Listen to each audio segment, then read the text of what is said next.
Salut les amis, j'espère que vous allez bien. Ça fait très longtemps que je vous avais pas fait de vidéo FAQ, questions-réponses. Et du coup, je m'étais dit qu'en ce début d'année, quand même, ça serait le moment.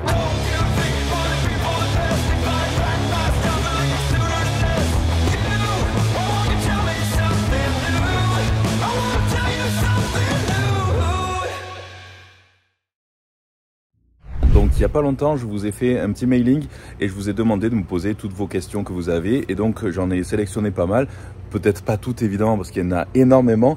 Et je les ai classées par entraînement, questions sur la diète, sur les compléments, sur le business, la santé, la famille, etc. Un peu plus perso et tout ça.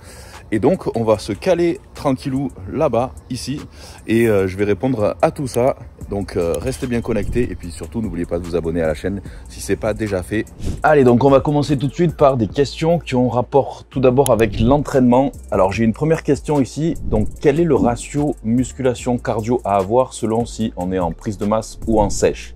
D'abord, est-ce qu'il faut vraiment avoir un ratio cardio muscu déjà à l'année, peu importe qu'on soit en prise de masse ou en sèche? Franchement, tout ça, ça dépend énormément de votre diète avant tout, surtout de votre mode de vie, de plein de choses finalement. Alors pour ma part, c'est vrai que avec 35 compétitions dans toute ma carrière, j'ai fait des compétitions avec et des compétitions sans cardio. Et il se trouve que les compétitions que j'ai fait sans faire de cardio, et donc que de la musculation, c'est là où j'ai été le plus sec finalement et le mieux conditionné on va dire. Mais par contre évidemment, ça veut dire que j'étais au niveau de la diète beaucoup plus sérieux aussi, la diète était beaucoup plus serrée donc beaucoup plus difficile aussi. Donc je pense que tout est une question d'équilibre aussi et du coup il n'y a pas vraiment de vérité à ça absolue. Je dirais qu'il faut vraiment essayer de trouver ton équilibre, toi. Est-ce que déjà, est-ce que tu aimes faire du cardio? Il y en a qui détestent complètement ça et qui s'infligent des séances de cardio à rallonge tous les jours, 1 heure de cardio en plus de la muscu, etc. Pour ma part, je trouve que ça, non seulement c'est pénible, surtout quand on n'aime pas vraiment faire ça, surtout quand on le fait en salle. Moi, marcher 1 heure sur un tapis incliné en salle, ou vélo ou rameur, c'est pas possible pour moi, je déteste ça, je préfère aller marcher là dans la forêt ou n'importe où, mais pas faire ça, ou alors faire du HIIT cardio pendant 15 minutes maxi, donc à haute intensité, des sprints entrecoupés de périodes un peu plus modérées. Mais en tout cas, ce que je veux dire, c'est que le fait de faire beaucoup de cardio, en fait, ça va non seulement baisser ton métabolisme, et en plus de ça, ça va te donner encore plus faim. Donc si tu contrôles pas vraiment tes apports caloriques, tu vas avoir tendance à manger plus, sans forcément t'en rendre compte. Et du coup, je trouve ça assez dommage. Je pense qu'il faudrait de toute façon faire du cardio aussi bien en sèche qu'en prise de masse, mais de façon assez modérée. Donc voilà, je pense que 10-15 minutes par jour après ta séance ou en dehors de tes séances. Après, ça dépend évidemment de ton mode de vie. Si tu marches jamais de la journée, que tu es tout le temps assis au bureau, etc., évidemment, tu vas devoir faire un petit peu plus de cardio. Mais si tu marches une demi-heure, 1 heure par jour pour aller à ton travail ou pour aller à droite, à gauche, etc., si déjà tu marches 1 heure par jour, c'est déjà pas mal. Donc, il n'y a pas forcément besoin de rajouter beaucoup de cardio. Après, évidemment, si tu aimes ça, franchement, tu peux y aller. Mais il faut voir ce qui marche sur vous, de toute façon, et ce qui fonctionne surtout sur du long terme. Et si tu peux t'y tenir, est-ce que tu peux t'y tenir de faire 1 heure de cardio par jour en plus de tes séances de muscu? Moi, je peux pas, honnêtement. Donc moi, ça me conviendrait pas. Par contre, c'est vrai que le matin, je marche allez, quasiment 3 quarts d'heure et le soir aussi. Donc moi, c'est ma petite balade avec Engie. Donc je promène mon chien et ça me fait mon cardio. Donc je marche rapidement. Et de temps en temps, si je veux mettre un petit coup de boost à mon cardio, je le fais 15 minutes après ma séance, mais plutôt sous forme de HIIT cardio. Donc voilà, il n'y a pas vraiment de vérité absolue là-dessus. Il faut vraiment tester ce qui marche, mais mon conseil, c'est vraiment plus de contrôler les apports caloriques. C'est surtout ça qui va faire la différence, que ce soit en sèche ou en prise de masse, et pas du tout le cardio, ou du moins très très peu. Donc voilà, pour sécher, il faut tout simplement être en déficit calorique, c'est la base absolue. Est-ce que les demi-reps en fin d'exercice gardent la tension continue comme les reps en amplitude complète? Donc je suppose que tu veux dire que c'est des reps partiels en fin d'exercice. Par exemple, si on fait un développé ici, donc en amplitude complète, un développé assis pour les épaules, et que là, à la fin de l'exercice, j'ai plus l'énergie pour faire des répétitions complètes, effectivement, je peux faire des reps ici, qu'on appelle reps partiels en bas. Et d'ailleurs, j'ai fait une vidéo il n'y a pas très longtemps sur les répétitions partielles en longueur, donc qui seraient plus efficaces dans la phase d'étirement du muscle. Et donc la phase d'étirement du muscle, effectivement, c'est en bas. Donc c'est dans cette partie-là. Donc effectivement, si tu fais des répétitions partielles en fin de série, ici, surtout dans la phase d'étirement du muscle, effectivement, ça non seulement ça garde la tension continue, et en plus de ça, c'est encore plus efficace. Donc oui, c'est super intéressant. Est-ce qu'il faut le faire à chaque fois? Je dirais que pour les débutants, non. Mais après, c'est vrai que moi, j'aime bien, sur mes dernières séries de chaque exercice, continuer effectivement sur une technique d'intensification d'entraînement. Alors, c'est pas toujours la même, mais c'est vrai que les demi-reps, ou plutôt les reps partiels, c'est assez intéressant, mais comme je dis toujours, dans la phase d'étirement du muscle. Donc, si c'est pas fait, va checker ma vidéo sur justement les répétitions partielles en longueur dont j'ai parlé longuement dans cette vidéo-là. Je vais essayer d'accélérer un petit peu parce que je me rends compte qu'il y a beaucoup de questions, donc sinon la vidéo va faire 2 heures. Faut-il forcément doubler le travail de chaque muscle par semaine pour mieux progresser? Ça aussi, c'est vrai qu'il y a plusieurs écoles là-dessus. Tout dépend évidemment du volume de tes séances. Forcément, si tu fais des séances où tu fais 20 séries par groupe musculaire, peut-être que tu n'as pas besoin de les doubler, tu vois. Donc il va te falloir beaucoup de temps de récupération et forcément, peut-être qu'une semaine, ça va être ce qu'il te faut pour récupérer. Donc admettons que tu fais les pecs le lundi, comme beaucoup. Si tu fais 25 séries pour les pecs et que tu as une bonne intensité aussi, je pense qu'il te faudra une bonne semaine pour récupérer. Maintenant, si tu fais que 10 séries, forcément, ça ne sera pas suffisant. Donc oui, tu pourras les doubler là pour le coup dans la semaine, donc les faire une deuxième fois, allez, peut-être 3 jours après. Mais voilà, je dirais que ça dépend avant tout évidemment du volume de tes séances et de l'intensité de tes séances. Et puis bien sûr de ton niveau aussi. Quand tu regardes les bodybuilders professionnels comme Jay Cutler par exemple, toute sa vie il a toujours travaillé un seul groupe musculaire une fois par semaine.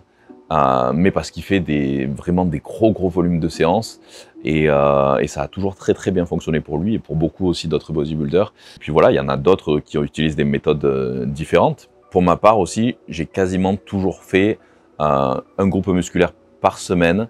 Je préfère me défoncer au maximum sur un groupe. J'ai vraiment l'impression au moins d'avoir travaillé, de l'avoir épuisé à fond, et puis ensuite de le laisser récupérer donc pendant toute une semaine, et après de le retabasser à nouveau. Mais c'est vrai que ça m'est arrivé, notamment pour les épaules, j'avais un petit retard à un moment donné aussi, donc de les doubler dans la semaine, et puis même aussi pour mon dos, surtout pour l'épaisseur. Alors le dos, c'est vrai que c'est un groupe musculaire qui est quand même assez gros à travailler, assez long, donc il faut quand même un bon volume d'entraînement. C'est difficile de tout travailler l'ensemble du dos sur une séance, donc c'est vrai que c'est pas mal de pouvoir le doubler, comme les cuisses par exemple aussi. D'ailleurs les cuisses, je les double dans mon programme Classic Beast, parce que c'est un programme pour pratiquants avancés, 6 jours d'entraînement par semaine, avec une prédominance pour les quadriceps sur la première séance et une prédominance pour les ischios pour la deuxième séance. Donc ça, c'est vraiment pour les pratiquants avancés. Donc ça, vous pouvez le télécharger sur mon site juliencagliani.com. C'est le programme que je m'étais justement fait pour faire mes compétitions en classique physique, où là, j'avais besoin effectivement de prendre un petit peu plus de volume au niveau des cuisses aussi, d'être mieux défini, etc.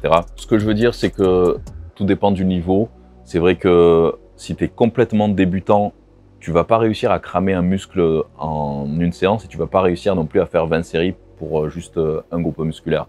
Donc c'est vrai qu'on a tendance à dire que pour les débutants, il faut travailler soit en full body, soit en half, ou alors en push-pull legs. Et du coup, si tu fais un full body, que le lendemain tu te reposes, après le surlendemain tu fais encore le full body, etc. En fait, ton volume de séance, il va pas être très gros. Donc forcément, c'est pour ça que si tu fais l'addition en fait de toutes tes séries sur la semaine, finalement, tu auras peut-être tes 20 séries sur l'ensemble de la semaine sur 3 séances, tu vois. Mais ça, du coup, c'est plus pour les débutants quand ils font du full body sur 3 jours par semaine peut-être. Effectivement, là, il faut plutôt décomposer. Combien de temps vas-tu à la salle par jour, semaine actuellement? Donc je vais à la salle une fois par jour, hein, pas 2 fois. J'ai autre chose à faire, j'ai mon business à gérer, mon fils aussi, j'ai envie de profiter. Par contre 6 jours sur 7 effectivement, à part si vraiment j'ai une semaine où je suis claqué, où j'y vais que 5 fois. Mais je préfère faire des séances à la rigueur plus courtes, entre 45 minutes et 1 heure, voire un peu plus après pour les jambes ou le dos par exemple. Et puis comme je fais pas trop de cardio à côté, donc à part, comme je le disais, de temps en temps, après mes séances ou quand je vais promener le chien, etc. Mais du coup, je préfère m'entraîner plus souvent. Donc, je ne conseille pas à tout le monde de s'entraîner 6 fois par semaine. C'est ce qui me convient à moi, c'est ce que j'aime bien faire. Et puis voilà, ça me plaît. Et si j'ai pas mes séances d'entraînement tous les jours, je me sens pas bien. Donc ça, c'est pour moi, on va dire.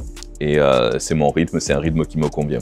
Y a-t-il un réel intérêt à faire une semaine de deload? Pourquoi? Et si oui, à quel rythme? Alors, c'est quoi déjà une semaine de deload?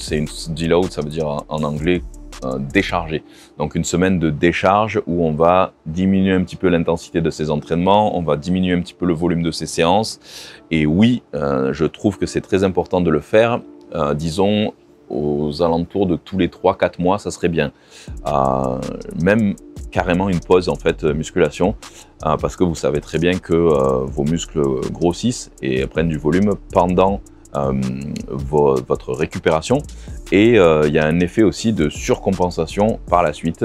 Donc en gros, vous détruisez de la fibre musculaire, on casse, donc c'est un petit peu comme si vous diminuez en performance, on va dire, et puis après il y a une surcompensation de vos muscles qui se reconstruisent, etc. Bon, c'est très schématisé, mais ce que je veux dire, c'est que pour avoir cette surcompensation à un moment donné, en fait, il faut pouvoir avoir aussi un peu de deload, donc de décharge, pour laisser le temps au corps de récupérer aussi bien musculairement que articulairement, et même aussi nerveusement. Donc tout ça, en fait, c'est quelque chose qu'on a vraiment tous besoin, peu importe le niveau. Et donc oui, c'est très important de le faire, donc tous les 3-4 mois. Donc ça veut dire que vous pouvez peut-être réduire un petit peu le nombre de séances, réduire la durée de vos séances, réduire le nombre de séries, ne pas aller à l'échec aussi pour vos exercices. Donc si vous avez l'habitude par exemple de faire des séries de 8-10 et d'aller tout le temps à l'échec, etc. Pour cette semaine de deload, vous allez peut-être faire que 3 séries au lieu de 4 ou 5, et faire des séries de 12 à 15 répétitions sans aller à l'échec. Quel format d'entraînement conseilles-tu pour un débutant en musculation? Alors, c'est vrai qu'habituellement, on voit partout débutant, comme je le disais tout à l'heure, c'est souvent full body ou half body. J'ai presque jamais fait ça, même en étant débutant, parce que de toute façon, à l'époque, ça remonte maintenant à plus de 27 ans. J'ai commencé, j'avais 14-15 ans.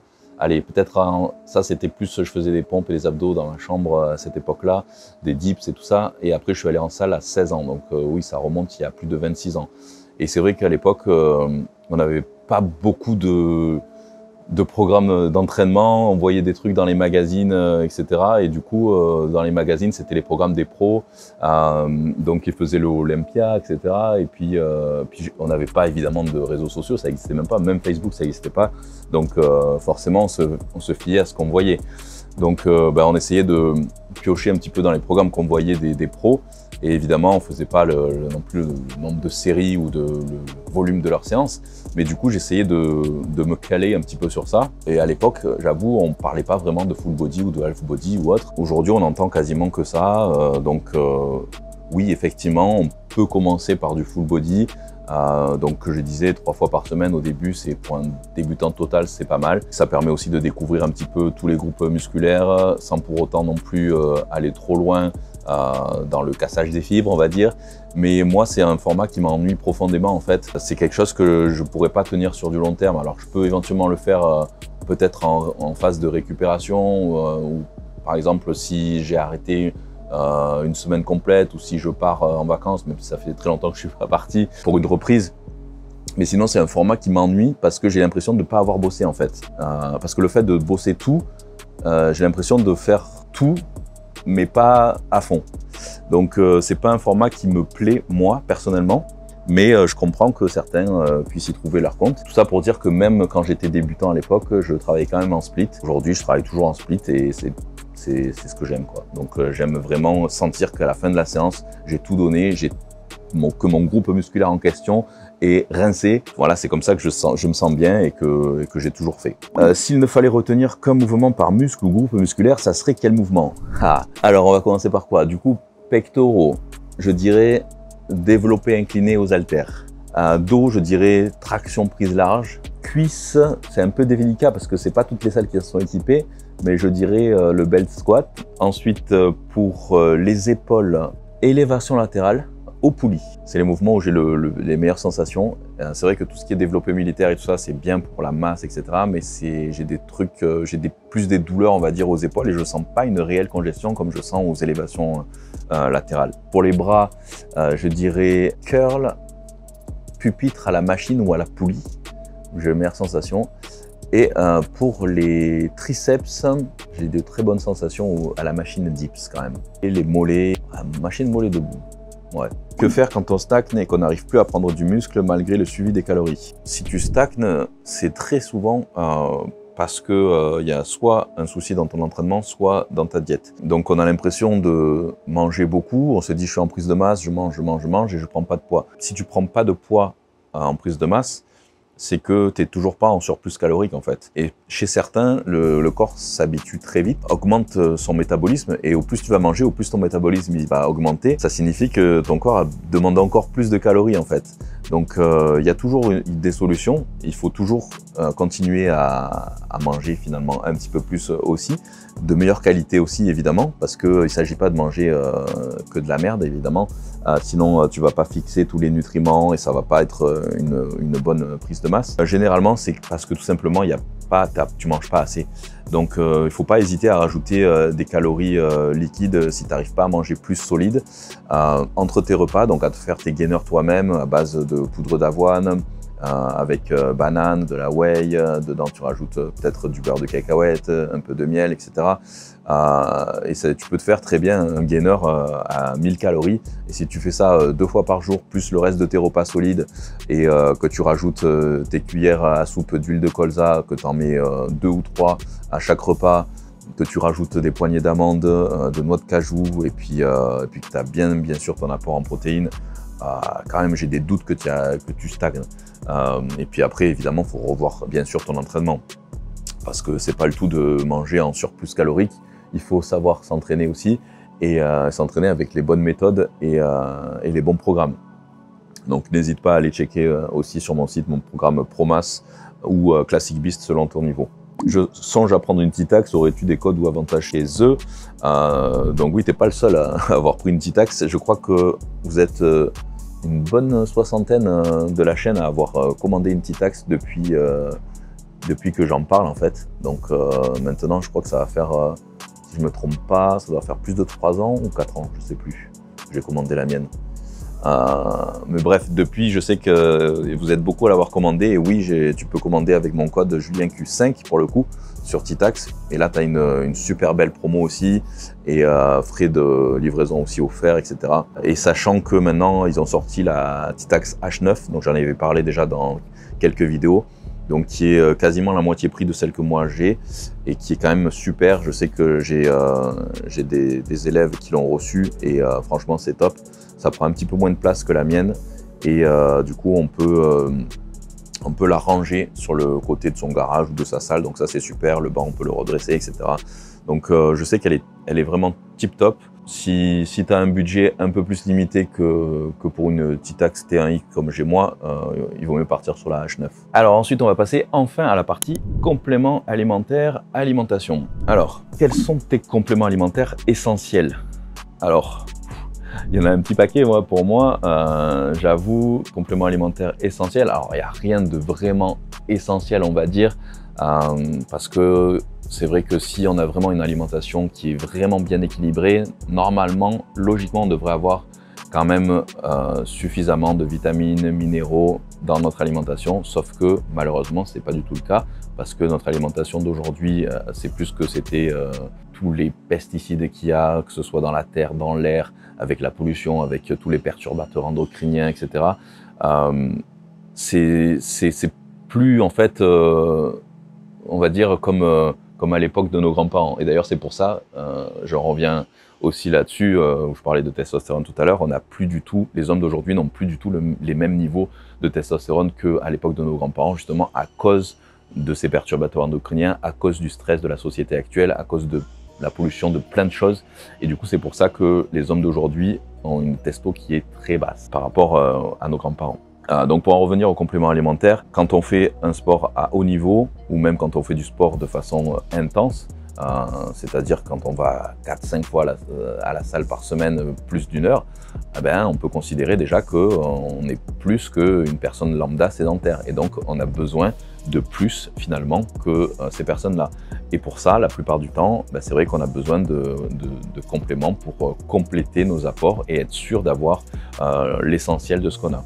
Donc moi, pour ma part, c'est multivitamines, c'est oméga 3, c'est magnésium, de la DHEA aussi, collagène marin, ensuite de temps en temps coenzyme Q10. Voilà, je pense que j'en oublie quelques-uns. Ça, c'est pour le matin. Ensuite, généralement pendant l'entraînement, c'est les acides aminés essentiels, EAA, ça vous connaissez. Pré-workout, pour moi, c'est pas essentiel. Ça peut vous aider à vous booster avant votre séance, surtout quand vous êtes un petit peu fatigué ou que vous n'avez pas trop la pêche. Ça peut vous donner le petit coup de boost qui vous donne envie d'aller tout déchirer à la salle. Mais c'est pas essentiel, on va dire. Ensuite, glutamine, créatine, ça c'est ce que je prends généralement après ma séance. C'est vrai que c'est quand même super intéressant. La créatine, il y a beaucoup d'études depuis plus de 10 ans là-dessus qui prouvent que c'est un complément qui est très efficace, à la fois pour la force, pour l'endurance, pour la prise de masse musculaire et quasiment sans effet secondaire. Donc il y a beaucoup de... On entend beaucoup de conneries sur la créatine, mais la plupart du temps, c'est pas fondé et il n'y a pas de... J'avais fait d'ailleurs beaucoup de vidéos là-dessus, hein, sur les mythes autour de la créatine, donc n'hésitez pas à aller la checker, je vais pas le refaire dans cette vidéo. Donc effectivement, la whey, ça peut aider à compléter ses apports en protéines pour atteindre son quota de protéines journalier. Mais c'est pas en remplacement de l'alimentation évidemment, mais quand on doit manger plus de 200 grammes de protéines par jour comme moi pour mon poids, c'est vrai que c'est beaucoup plus simple d'avoir ces 2 shakers par exemple de protéines par jour en plus. Puis voilà, puis après il y a aussi le ZMA au coucher, c'est-à-dire zinc, magnésium, vitamine B6. Et puis oui, la vitamine aussi D3 du matin, parce que effectivement de nos jours on manque tous quasiment de vitamine D. Allez faire une analyse, vous verrez, la plupart du temps, de quasiment 90% de mes élèves, donc je leur demande généralement de faire des analyses sanguines pour voir où ils en sont, que ce soit une analyse globale et une analyse hormonale aussi, je demande toujours ça pour mes élèves en coaching. Les 3/4, voire 90%, ils ont des taux de vitamine B qui sont vraiment très bas et en dessous de la norme. Donc ça, il faut réajuster parce que c'est vrai qu'on ne passe pas toute notre journée à l'extérieur, au soleil, donc c'est vrai qu'on en a besoin et encore plus en hiver. Donc voilà, je pense que j'ai fait le tour, j'en ai sûrement oublié, mais en tout cas pour moi c'est ce que je trouve essentiel pour ma part. Quel est le bon rythme de repas collation par jour? Ce rythme est-il différent les jours de repos? Il n'y a pas de bon rythme en fait, ou de rythme parfait, ça dépend vraiment de ton mode de vie, ça dépend de toi. Pour certains à qui le jeûne intermittent va correspondre, ou même le OMAD, où ils vont manger une seule fois par jour, et il y en a pour d'autres, ça va être complètement l'échec complet. Moi je sais que j'ai testé le jeûne intermittent pendant 4 mois, ça a été au final un échec pour moi. J'avais plus du tout de jus à l'entraînement, plus aucune congestion. Les techniques de jeûne, généralement, c'est tout simplement une forme de déficit calorique, pas plus que ça, quoi. C'est-à-dire qu'on va supprimer un repas ou deux et donc forcément on va supprimer des calories parce que généralement on compense pas le reste de la journée. On dit qu'on compense mais c'est assez rare. Alors oui, il y en a pour qui le jeûne intermittent ne fonctionne pas parce qu'effectivement ils se sont tellement frustrés de pas manger jusqu'à, je sais pas moi, 2 heures de l'après-midi qu'après ils se rattrapent tout le reste du temps où ils peuvent manger. Du coup ils sortent de leurs calories, ils sont plus du tout en déficit, donc forcément là pour eux ça marche pas. Donc il n'y a pas vraiment de rythme, il faut que ça corresponde à toi, ton mode de vie. Te force pas à prendre un encas si t'as pas faim. Le tout c'est que à la fin de ta journée, tu arrives à atteindre tes macros et calories. Donc pour déterminer combien tu dois manger de protéines, glucides et lipides, n'hésite pas à aller checker sur mon site juliencalgrini.com. Mon calculateur de calories gratuit, ça va te donner en fonction de tes objectifs, de ton poids, de ta taille, etc. Combien de calories tu dois manger par jour et tes macros. Et donc à partir de là, tu peux répartir tes repas et encas sur la journée. Alors moi, pour ma part, je trouve que ce qui fonctionne bien, c'est d'avoir mes 3 repas principaux. Donc mon repas, mon petit déj du matin. Donc une fois que je suis allé promener mon chien, je reviens, je mange mon petit déjeuner. Et ensuite, j'ai mon repas du midi quand je reviens de la salle. Donc je prends pas de whey juste après l'entraînement quand je m'entraîne le matin. Dans l'après-midi, j'ai mon shake de whey avec un fruit et puis une barre du coup protéinée ou biscuit protéiné, un truc comme ça. Donc généralement ça me fait dans les 500 calories, 600 calories. Après j'ai mon repas du soir et après c'est pas systématique. J'ai mon encas du coucher ou alors l'encas du coucher, je le colle au repas du soir pour m'en faire le dessert. Généralement, c'est du skyr avec des framboises, des myrtilles ou autre. J'ai mes 3 repas principaux et un encas l'après-midi, voire un deuxième au coucher, mais c'est pas systématique. Mais il y en a pour qui ils ont besoin d'avoir un encas le matin parce qu'ils se lèvent très tôt, ils déjeunent à 6 h et qu'après ils travaillent jusqu'à leur pause de midi ou 1 h et ils n'arrivent pas à tenir jusqu'à là, donc ils ont besoin d'un encas dans la matinée, d'autres non. Donc ça dépend vraiment de ton mode de vie, mais il n'y a pas de vérité absolue là-dessus en fait. Y a-t-il des aliments à bannir complètement? Est-ce qu'il faut vraiment bannir des aliments? Moi, je dis qu'il n'y a aucun aliment sain ou pas sain. En fait, tout est question de quantité. Pourquoi bannir complètement quelque chose? Non, je dirais qu'il faut essayer de bannir ou limiter au maximum tout ce qui est graisse trans et saturée et tout ce qui est sucre simple. Mais de là à les bannir totalement, non. C'est juste que généralement, ce sont des aliments qui sont très caloriques. Donc forcément, si tu es en sèche et que tu veux perdre du poids, et que tu as dedans dans ta diète des aliments trans, des sucres simples, etc., bah forcément ça va jouer un gros impact sur ta diète parce que c'est des aliments à forte densité calorique. Alors que si tu prends un gros bol de salade avec beaucoup de blanc de poulet, des brocolis, un avocat et puis un petit peu de quinoa, eh ben en fait, ça va te caler énormément, peut-être pour la moitié de calories de si tu avais pris un donut bien sucré et bien gras, quoi. Donc voilà, en fait, c'est une question de choix à faire et de bons choix. Si tu connais tes calories et tes macros, et que tu sais un petit peu utiliser MyFitnessPal aussi, tu vas vite faire les bons choix justement parce que tu vas te dire « Oula, j'ai besoin que de 2000 calories dans la journée, mais si je mange cet aliment-là, il fait déjà 1500 calories, donc j'aurai plus grand-chose à manger. » Donc tu vois, ce que je veux dire, c'est que si tu te tapes une glace Ben & Jerry en entier, en fait, la glace Ben & Jerry, elle va faire 1500 calories. Donc ça va déjà faire quasiment les 3/4 de ta journée si tu dois manger que 2000 calories par jour. Et du coup, il te restera à peine 500 calories dans la journée. Donc ça serait un choix stupide, si tu veux. Le nombre de grammes de protéines par kilo de poids de corps, c'est par rapport au poids actuel ou au poids souhaité? Alors généralement, c'est par rapport au poids actuel. Si tu pèses 80 kg, tu te dis que tu dois manger à peu près 2 grammes par kilo de poids de corps, donc c'est à peu près 160. Mais bien sûr, ça dépend aussi de ton taux de masse grasse, on va dire. Donc au plus tu es sec, au plus tu peux augmenter un petit peu ce ratio. Donc si tu es ultra sec, on peut augmenter à 2,5. Donc c'est pour ça que en fin de sèche, quand on fait de la compétition, on peut monter plus que 2. Voire 2,5, voire même plus pour certains. Je sais qu'il y a des compétiteurs qui vont à 3 ou 4. Bon, après, c'est dans l'extrême. Mais ce que je veux dire, c'est que ça dépend effectivement aussi de ton niveau de sèche. Et d'ailleurs, pour une personne obèse, on prend généralement pas du tout ce ratio et on prend sa taille. Donc si c'est par exemple un obèse qui fait 120 kg et qui mesure 1,80 m, on va pas faire 120 x 2 parce que ça ferait beaucoup trop de protéines. On serait déjà à 240 grammes et pour lui ça serait beaucoup trop.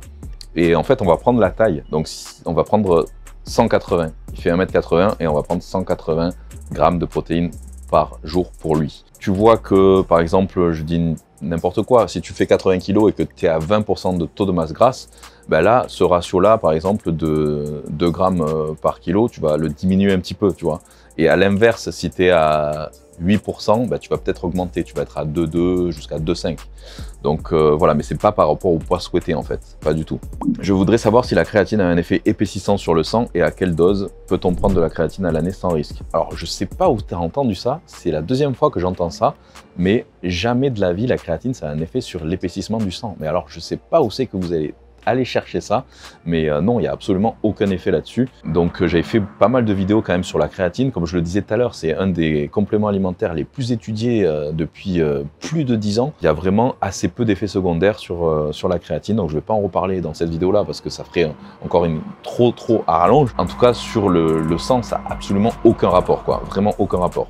Et oui, les études récentes montrent qu'on peut prendre de la créatine à l'année sans risque. Tout est question, encore une fois, de dosage. Donc, je vous conseille de ne pas dépasser les 5 grammes par jour, généralement après la séance. Faut-il obligatoirement compter ses calories pour sécher? Et sinon, comment faire? Si tu n'as jamais compté tes calories, que tu te demandes pourquoi tu perds pas de poids ou pourquoi tu sèches pas, bah te pose pas la question. C'est tout simplement parce que tu ne les as jamais comptés. Je pense que oui, il faut les compter. Si toi tu veux pas les compter, bah fais appel à un coach. Moi, c'est ce que je fais pour mes élèves. C'est moi qui leur compte, c'est moi qui leur établis leur plan alimentaire. Donc eux, ils ont à réfléchir à rien du tout. C'est moi qui fais tout pour eux. Donc c'est le but d'avoir un coach justement. Parce que si tu calcules pas tes calories, comment tu fais pour savoir ce que tu manges? Comment tu fais pour savoir combien de calories tu manges? T'en sais absolument rien en fait. Moi, après plus de 35 compétitions et 27 années d'entraînement, je ne pèse plus mes aliments maintenant parce que je connais les portions. À force de les avoir pesées tout le temps, je vais savoir à l'œil combien il y a de grammes de poulet ou de riz dans mon assiette. Donc du coup, j'ai moins besoin, disons, de les peser. Mais pour certains trucs, je continue à le faire quand même, pour certaines recettes. Par exemple, pour la poudre d'avoine, en fait, c'est très difficile d'évaluer à l'œil nu combien tu mets. Entre 60 grammes et 80 grammes, je ne saurais pas le faire en fait à l'œil nu. Et pourtant, entre 60 grammes et 80 grammes de poudre d'avoine, il y a une sacrée différence en termes de calories. Donc tu vois, c'est quand même énorme. Et par contre, si je devais refaire une compétition, là oui, je reposerais tous mes aliments effectivement au gramme près. Donc c'est pour ça que c'est super important. Faites-le au moins au début pour avoir une connaissance des portions, pour savoir combien ça vous représente à l'œil, pour vous donner un ordre d'idée. Si vous ne voulez pas le faire toute votre vie, je comprends, mais au moins faites-le pendant 15 jours, 3 semaines, 1 mois, pour voir au moins, pour être conscient de ce que vous mangez. Après, évidemment, je ne dis pas qu'on ne peut pas sécher sans compter ses calories, c'est tout à fait possible. Si tu manges moins de calories que ce que tu consommes, tu vas forcément sécher. Et donc, si tu enlèves un repas dans la journée, donc en faisant le jeûne intermittent par exemple, et que tu ne compenses pas le reste de la journée en ajoutant encore des calories, bah oui, tu vas sécher. Si tu, je sais pas moi, si tu dis j'enlève les féculents font gonfler, en fait non, tu vas dire ouais ça marche parce que j'ai perdu du poids. Alors oui forcément parce que tu as enlevé des calories, c'est tout simplement ça, mais ça veut pas dire que tu dois enlever tous les féculents, que tu dois enlever tous les glucides. Donc j'entends beaucoup ce genre de choses, ouais mais il n'y a que la diète cétogène qui marche. Mais c'est juste en fait que tu as créé un déficit calorique d'une autre façon, c'est tout. Toutes les diètes fonctionnent à partir du moment où il y a un déficit calorique en fait. C'est surtout ça. Mais comment savoir si tu as un déficit calorique si tu ne calcules pas? C'est beaucoup plus compliqué. Donc oui, je conseille vraiment de calculer.